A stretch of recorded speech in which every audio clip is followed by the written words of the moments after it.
So ఇప్పుడే మనం చూసుకుంటే పెను ప్రమాదం అయితే జరిగిందనమాట. కానిస్టేబుళ్లపై నుంచి దూసుకెళ్లిన కారు, వాహనంలో గంజాయి తరలిస్తున్నట్లు అనుమానాలు.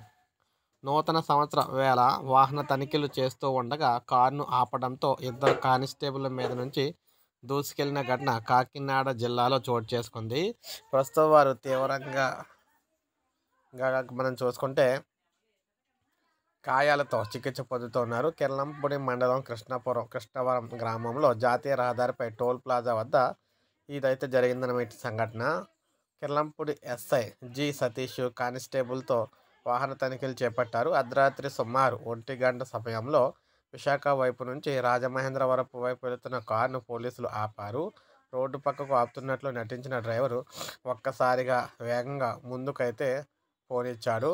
అప్పటికే ఆ వాహనం ముందు నిల్చున్న కిర్లంపూడి స్టేషన్ కానిస్టేబుల్ రాజీ లోవరాజుతో పాటు మరో కానిస్టేబుల్ను కారు ఢీకొని దూసుకుపోయింది. లోవరాజు అపస్మారక స్థితికి చేరుకోగా ఆసుపత్రికి తరలించారు. మరో కానిస్టేబుల్కు గాయాలయ్యాయి.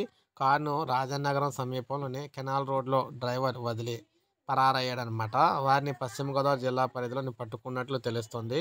ఉత్తరప్రదేశ్కు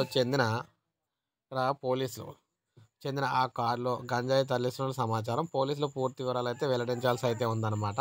సో ఈ విధంగా పెను ప్రమాదం అయితే సంభవించింది. ఇప్పుడే మనకు అప్డేట్ అయితే వచ్చింది ఏపీలోని. ఒక లైక్ చేయండి, సబ్స్క్రైబ్ చేసుకోండి, మన ఛానల్ సబ్స్క్రైబ్ చేసుకోండి.